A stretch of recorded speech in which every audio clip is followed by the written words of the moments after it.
Welcome to Highly Sensitive, Happily Married, the podcast that teaches you to not only have an easier marriage as a sensitive woman, but to have one that feels more amazing by the day. Where you'll hear relatable stories, love advice that works, and coaching on how to have a marriage where feeling upset and disconnected is a thing of the past, and where instead a sense of loving connection and even fun and lightness is the norm.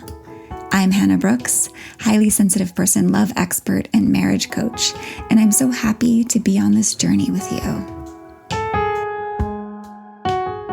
Hello, my beautiful friends, and welcome to episode 104. Today we are going to talk about the power of being transparent, authentic, and open with yourself in our relationships, right? Because honesty, of course, is so important in our marriages, in our relationships, but we've got to start with total honesty and transparency with ourselves. We want to be honest with our significant other, of course, and authentic, but we're going to be by far better able to do that when we are first and foremost authentic, open, and transparent with ourselves. And this is even more important than being honest with our partner, really, when it comes to actually having a relationship we feel great in. And when we are really good at being transparent, authentic, and open with our own selves and being able to come from that place and share from that place, it sets a really great example for him, for our partner, to be willing to be self-accountable and self-responsible and honest and transparent and authentic and open with us as well. The power of this is huge, which I'll get into soon. So I wanted to share all of this with you today because it's so relevant and key to be able to take things less personally in your relationship, along with like having so much more love in your relationship, right? And today is the first day, the day that this comes out, this episode is the first day of the free event that I've been doing, that I'm starting today, the Stop Taking Things So Personally Challenge for highly sensitive people. So, of course, today's episode is for everyone who's interested in a better relationship. And if you already joined the challenge, make sure to listen to this episode today to help you get the best results in the challenge. And if you have not yet signed up for the Stop Taking Things So Personally Challenge, what are you waiting for? You've got to go sign up right now. Today is the day. Join now so you don't miss a single day. And if you're catching this episode after Thursday, the 12th of January, 2023, but before the 15th, you can still join. So if you're listening to this after, you've missed it this time, but keep your ears perked for another round of this challenge in the future. The link to join and learn more about it is in the show notes, or just head over to www.lifeisworthloving.com/ that's a / stop taking it so personally. I've revised and updated this challenge, so it's the best it's ever been. I truly, really think, as I've been building it, as I've been creating it, that I really should be charging for this, but I'm not going to. I'm giving it to you for free. So it's so good, so value-packed, you just don't want to miss it. And a bonus part of this is that you get an hour of group coaching with me at the end, where you get my coaching on your marriage, and especially around anything that comes up for you during the challenge. So join us now. All right, let's talk being transparent, authentic, and open with yourself. The acronym for which is TAO. I also call this sensitive awareness. In fact, sensitive awareness, developing sensitive awareness, is actually the very first step I teach my clients. A skill I develop with my clients. I help my clients develop. And TAO is a key part of sensitive awareness. So you might hear me using these terms interchangeably.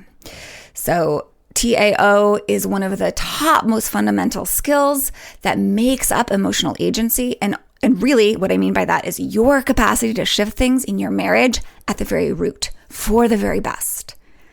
So today's episode, builds on last week's, right? When we talked about self-responsibility. If you missed that, highly recommend going back. You can listen to this one first, but going back to that one's really important.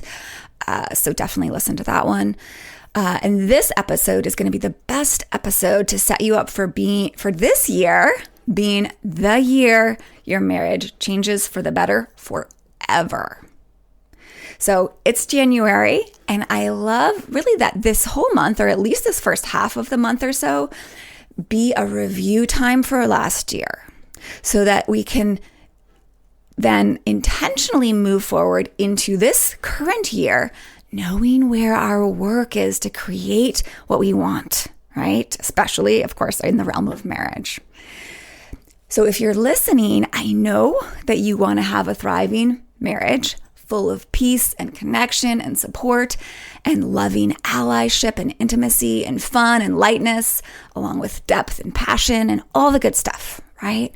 So today is going to be powerful in helping you get there, starting with a clear-eyed look at yourself and how you have been and want to be in your marriage. And I'm going to take you through an actual process to do that soon here. And it really requires being very transparent, authentic, and open with yourself. So sit tight for that. First, I'm just going to share a little bit more about being TAO with yourself. So in order to have really an honest, genuinely loving relationships that we sensitive women want, and actually in order to make any area of our lives better, we really do need to be willing to be 100% TAO with ourselves. So transparent, authentic, and open really means being willing and able to step back and observe without judgment. That's so key. How you are contributing to the good stuff, because that's always nice to see, and the hard stuff between you and your husband. So that means being willing to see both the behaviors and the choices you're making and really the way you are showing up with your partner, right? We want to be able to see all that. That's important to be transparent, authentic, and open with yourself about. But we also really need to be transparent, authentic, and open with our own thoughts and perceptions and beliefs and expectations. That's the heart of this. Because in every single human brain, your beautiful brain included, there are thoughts and perceptions that when they're left unobserved and undiscovered, keep us from what we want in love. I fondly call a certain portion of these beliefs boxes in our basements. There's an episode, I think it's 15 maybe, that you could dive into that will help you understand that. But some of these are very unconscious, and those are the ones that I call the boxes in the basement. But they're powerful, and we need to be able to see that they're there in order to have a different experience and one that we like a lot better in our relationship. And here's the thing, right? These thoughts and perceptions and beliefs, many of them are not pretty. Some of them are quite ugly. And this is true for me. This is true for every single person I've ever talked to. This is just part and parcel of having a human brain. Our brain goes there.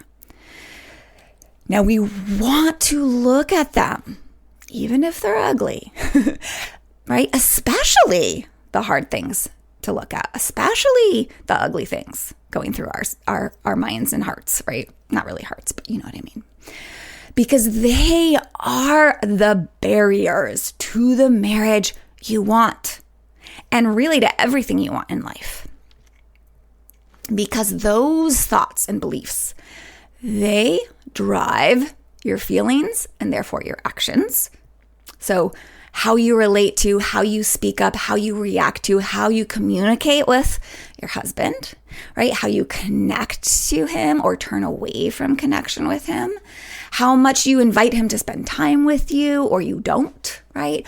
Or how you avoid sex, for example, or you have lots of it, right? Or even how good the quality of that lovemaking is. right? How you solve problems or how you let them simmer and build up. All of this comes from how you're thinking and perceiving and what you're believing. In other words, the stories, the conversations that are happening in your own brain with yourself. So, as you might be able to hear if you listen to last week's podcast, this topic is very related to last week's topic of self-responsibility, because these two skills, sensitive awareness and self-responsibility, are so intimately interrelated. In my process that I walk my clients through, I call them sensitive awareness and owning your power. And they're just, I almost don't think of them as separate, but I do in my process, I pull them apart and make them step by step, break them down step by step. So it's really applicable and doable. And those skills come easily to people. So we can't have self-responsibility, and this is key. We can't really have full self-responsibility. We can have some self-responsibility, but not 100% or full. In other words, we can't really own our full power if we don't have sensitive self-awareness, if we are not transparent, authentic, and open with ourselves. Because if we're not willing and able to see our own minds, which again are the source of our experience and what we end up creating between our partner and ourselves, right? If we're not transparent, authentic, and open and able to see what's going on within us, then we just won't have any power. We won't have any agency. We won't be able to have any conscious way to tilt our relationship, our experience, or anything in our lives really in the direction we want to go. It'll be like nothing in our realm that we can grasp onto to shift. But as soon as we see what's going on in there, we do have something to grasp onto and something we can shift to create a much better experience, right? So we want to see what's going on in our mind. We want to see the thoughts and perceptions and beliefs and expectations that might not be so pretty, that might be kind of hard to look at. Those are the ones that are keeping us from the most wonderful experiences and the best love and the best relationships we could have. So I think of them as gold. Like when we spot these activities of the mind, these beliefs, these perceptions of our brain. So really this means we want to look for the negative things in our brain, the things that might seem ugly, the things that we might kind of want to avoid looking at, right? But we actually don't want to avoid, right? The parts of us we might want to deny are there, that we might feel kind of ashamed about are there. We want to find those. We want to uncover those so that we can shift them, so we can shift our relationship into one that's way better. So be willing to look. And to help you out with that, here's a little list of the things that we want to look for. Our own ways of thinking or the activities of our mind that hurt our happiness in love. So here are some of them. There's probably a lot more too. But we catastrophize, right? Catastrophizing thinking, rumination, right? Our brains love to look for villains to blame, right? Comparing. Our brains love to do that and kind of do the grass is greener thing. Yeah. Our brains like to be right. And so they try to be right a lot. And they'll kind of try to put ourselves above other people sometimes or a lot. Or they'll do the opposite, put ourselves below other people. They'll seek faults in ourselves and in others and flaws, right? Faults and flaw-seeking brains. Ooh, yes. They'll see things in very fear-based ways, right? Again, they'll catastrophize. They'll project scary things into the future, or they project the past into the future, right? Like this thing happened then, so it's definitely going to happen again, right? Or I feel this way now, so I'm never going to not feel this way. Right? So that's projecting the present into the future. They like to think in self-degrading ways or self-aggrandizing ways, right? They make others into, maybe I said this already, but they make others into the bad guy. They love to blame and put ourselves in the victim position and trick us into thinking we have less power than we actually do. Our brains slip easily into hypocritical thinking or having double standards, right? Like noticing when your partner is messy and thinking it's wrong, but overlooking your own mess, right? I've certainly done that. Our brains love to notice what's missing and what's wrong, right? They really love to tilt to the negative. We also want to become aware of the unreachable expectations and standards of perfection we hold ourselves to and our partner to. So for a sort of a deeper understanding of this, go back and review or listen for the first time to a couple of the different episodes I've made on this podcast, number 6, number 13, number 15, and 82. These are all especially great for getting this even more deeply. But as counterinstinctual as it seems, you do want to go looking for this in yourself. We could just call this like ugliness of having a human brain, right? The ugliness of the human brain. We want to see all that because that's how we can change it. Seeing how our brain goes there, seeing how our brain gets in these ways of thinking and perceiving gives us a chance to pause and kind of question it and choose to think in ways that support way better feelings and behaviors, ones that we want and choose on purpose, right? Ones that fuel love and connection and teammanship and trust and safety and inspiring your partner towards more of all of that too. So being able to step into a witnessing place in our brains, right?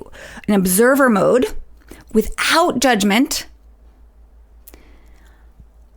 of my own brain. Like when I am able to do this, when I'm able to step into this place without judgment of myself, of my brain, and really just observe the places that my brain goes, like those icky, limiting, scary, separating stories it weaves and believes.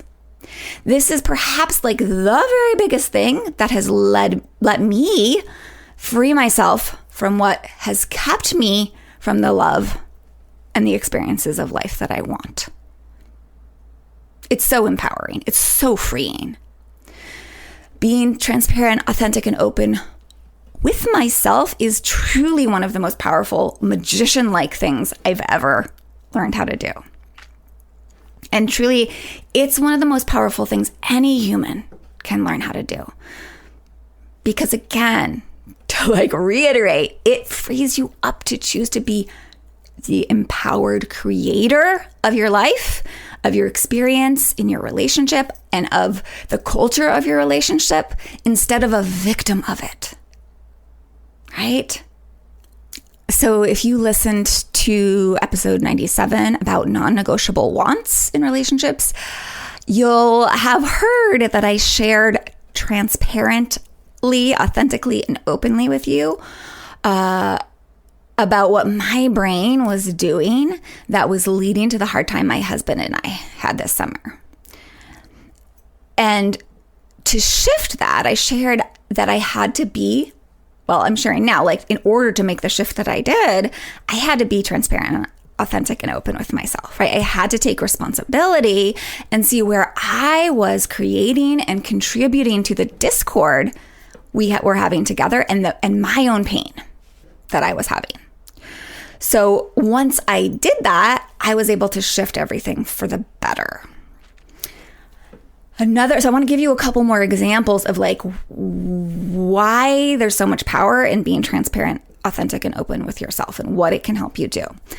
So I remember watching my son, my oldest son, at one point getting really frustrated with the computer technology. Maybe this was even during COVID or when he had to do his schoolwork from home or classes from home. And he kept being like blaming the computer and the technology from the school for him not doing a certain school project, right? So he just kept putting the blame on, like, his thoughts were like, this is stupid. It's the school's fault. I can't do it, right? But if he had had this skill of TAO, he would have been able to step back and observe how his brain was having thoughts that were blaming the technology, right? Those thoughts. This is stupid. It's their fault. I can't do it, right? And once he saw that, he could have then consciously decided to kind of let that be where his brain stays, right? And let that dictate his experience, which would lead to the result of him not doing the homework, right? Not doing the work and it piling up, right? A backlog of homework. Does that make sense?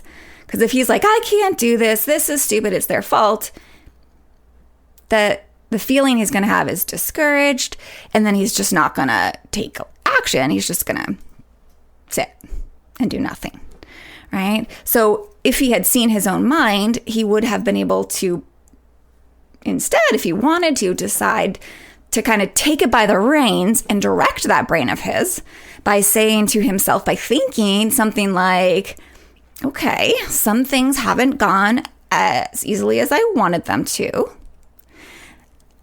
What can I do to speed things up and take back control over this, right? What can I do here to get this done? And then he could have problem solved and come up with solutions.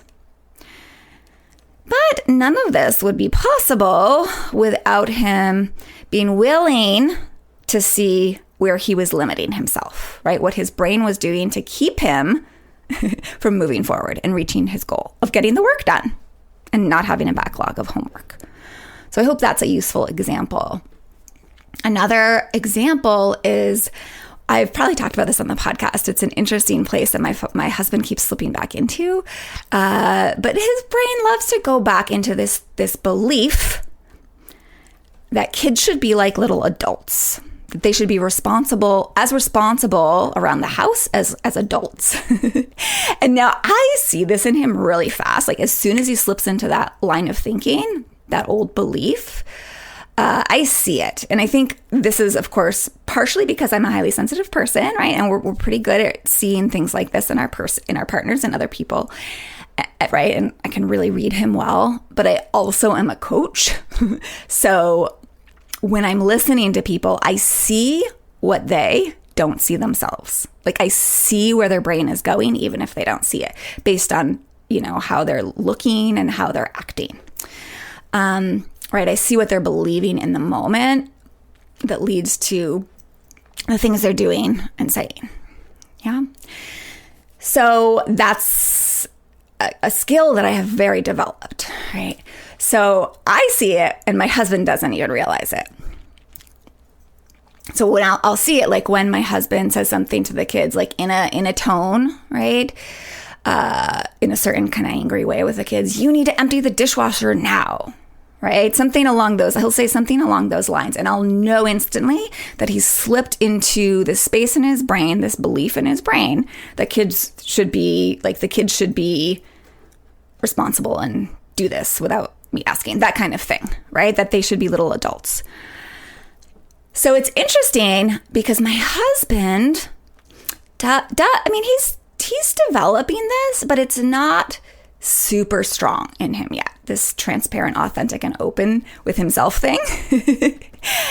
And it leads to him not catching himself early in this and staying somewhat trapped in this behavior of like kind of being demandy and not so skillful with the kids, which he usually later regrets. It's just not very effective. It doesn't work for the kids. They don't tend to want to empty the dishwasher when he talks to him like that. Whereas when I ask them, they're much more willing. And that's because I have a very different approach. I don't believe that they should be like little adults, right?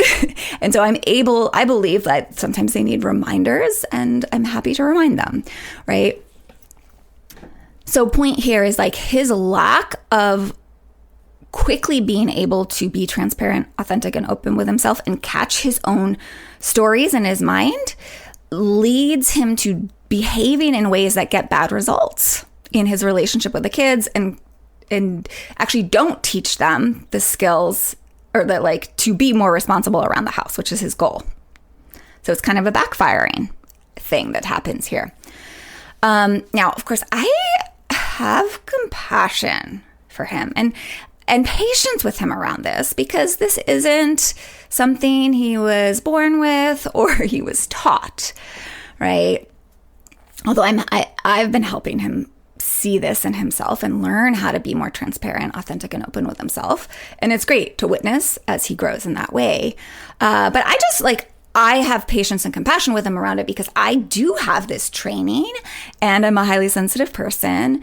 So I am so much more skillful in this way. Like, I have deep training in this, and it really gives me the upper hand and the advantage in guiding us towards, better relationships with the kids, better love and connection between us. And of course, this skill is one of the reasons coaching with a coach is so amazing, because you have an observer to help you objectively see what's going through your mind, your own self, that's keeping you from love or whatever the goal is that you have in your life. Because so often we actually aren't, at first, if we don't have this skill developed, we aren't fully able to see what's going on. That's keeping us from what we want in our marriages, or what we need to be shifting into in our minds in order to have the love in the marriage we want. So coaching is so powerful for that. So said in another way, being able to see the conversations going on in our heads, kind of even somewhat below the level of consciousness, right? The ugly stories, the beliefs in the basement, right? All of that stuff is an essential thing you really must be able and willing to do if you want to have any sway over your experience in love and the way your marriage or any relationship goes. Now, to be able to do that transparently without feeling awful, right? To do that really successfully, you must do it without self-judgment, and either with just a sense of neutrality, like the way a scientist would observe the thing they study, right? Objectively, neutrally, or even better, with curiosity and self-compassion and self-kindness. So I went into more depth on this in the last episode. So if taking an honest look at yourself and your mind feels very uncomfortable, go back and listen to that episode about making it fun and making it easier for you. Because that's really the ticket to be able to get yourself to do that, which is going to give you the power in your relationship to make things better, to make things amazing. So being transparent, authentic, and open with yourself will begin giving you really tangible things to actually work with right away. Some things that are really 100% in your control. Your thoughts and your inner world, which are what drive your behaviors and the things you say and how you show up. And will help you adjust those for the best results in your relationship. So in just a moment here, we're going to dive into the process, this sort of setting yourself up for amazing, amazing growth in your relationship this year. But before we do that, I want to invite you to get started observing what your brain is saying, doing in any given situation or moment, right? When you really look, you'll be surprised at what you find in there, right? Like peer under that hat of yours, that dome of yours, and see what's really going on in there. And one really simple way to do this is just to notice when you feel off emotionally, or when you kind of act off, like when you catch yourself snapping or withdrawing or something, right? And then just like turn your attention to what stories are going through your mind, what beliefs are rearing their head. If you really pay attention, you're going to catch all sorts of beliefs and thoughts. I love writing them down. That's the best way to pull them out of my brain. And most of my clients feel the same way. But here's the caveat, and I'm not really going to get into this, but the truth is you might see them, but you may not know that these things are thoughts or just beliefs. You might think that they are true.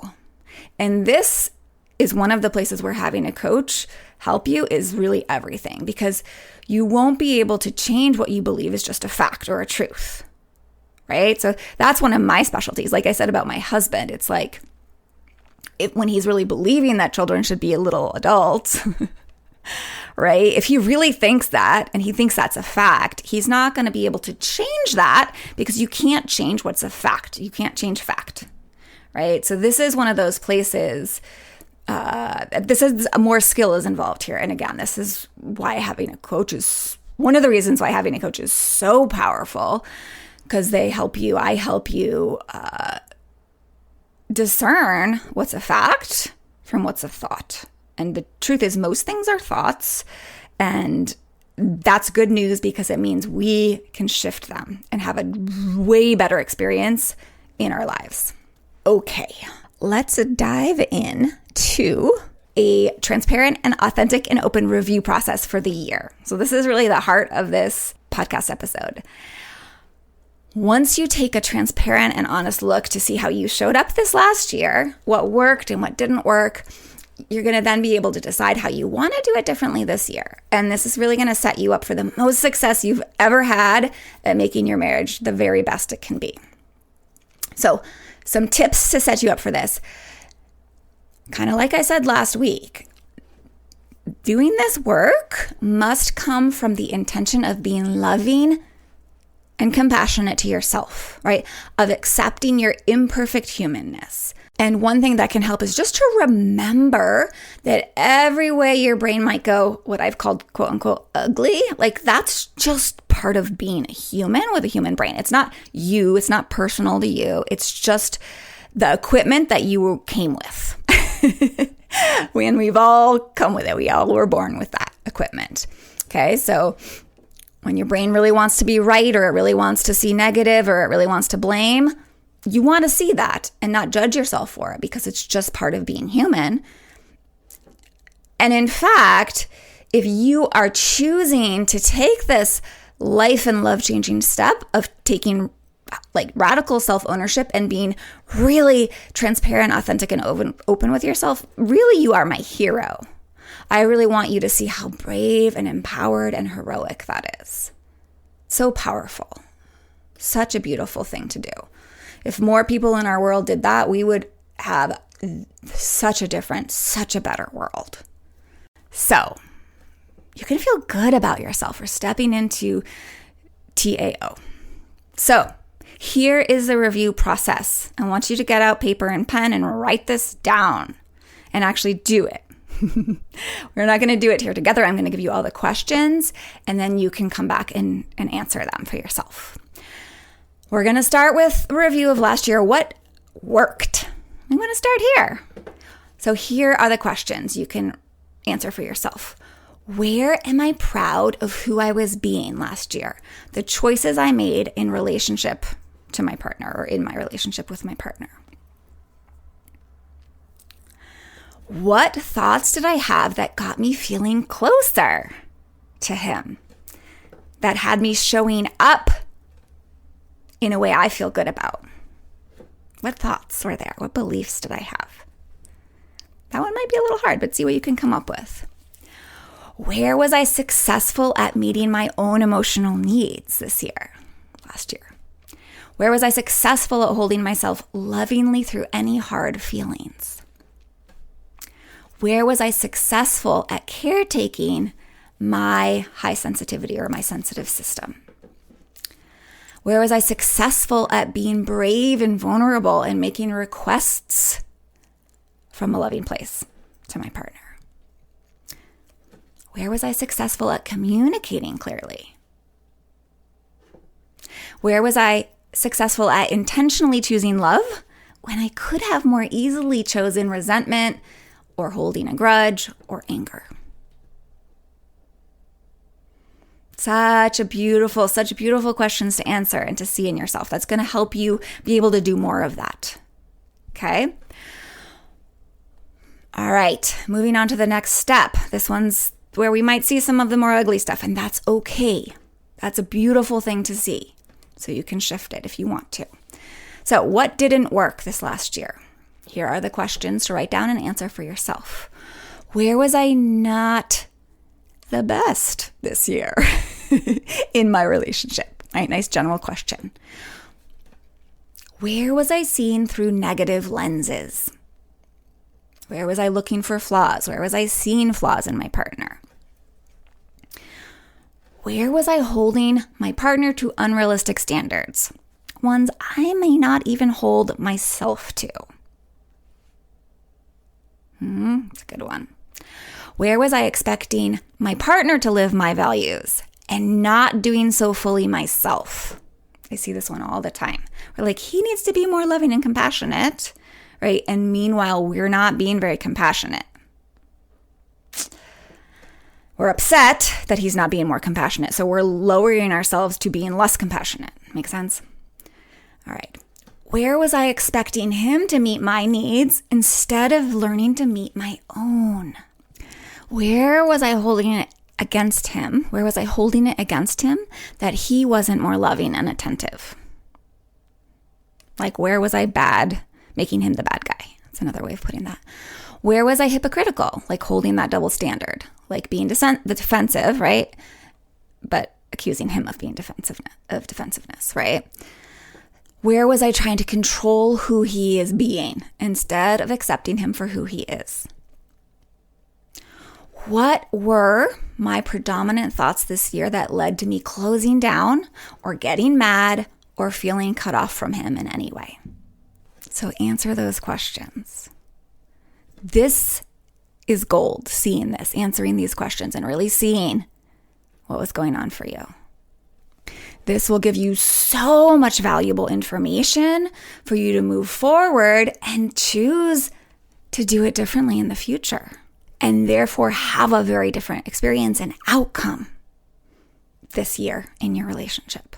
So the last part of this process is, what will I do differently, right?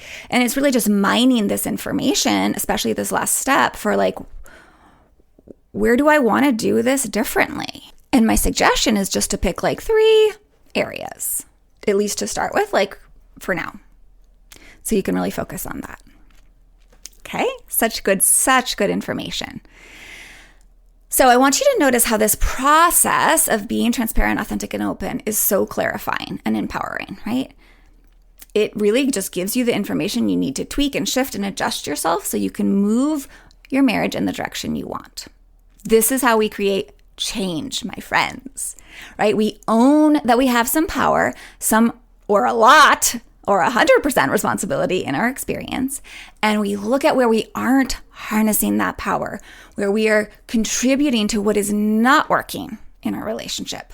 And we move towards what works better by choosing ways that serve love better, right? Better thoughts, better feelings, better actions. And we keep doing this again and again. And our marriages shift and shift and shift until we look up and say, whoa, things feel so amazing. I never thought it could be this good between us. This is my client's experience over and over. And it starts with them being willing to be transparent, authentic, and open with themselves. All right, my friends, do this process and grow. And come join me in the Stop Taking It So Personally challenge. I will see you there, and be oh so well. Hey, if you are ready to make 2023 the year you finally feel amazing in your marriage, I want to invite you to come coach with me. I will only have limited spots this year for one-on-one coaching, and some of those are going to be opening up soon. You want to get on the wait list. You want to set up your consult now so you can be in line for the next open spots so you can start as soon as possible. In order to do that, you can just book your free consult with me. The link will be in the show notes or find it over on my website. And even just scheduling that and going through the process of answering some of those questions there will help you clarify if this is a good fit for you, and will clarify for me if it's a good fit for you. And then we'll move forward to having that conversation if it does feel like a good fit. And from there, you'll decide this is definitely for me, or no, actually, I want to pass on this for now. And that's totally free, that whole process. So don't wait to do that. I've seen too many women wait and finally come coach with me when things are really rough in their marriage. And that's just a lot harder to shift things then. You want to do it early, even when things are pretty good. So don't hesitate. I am here for you, and you will be so thankful to yourself for choosing to do this for you and your marriage.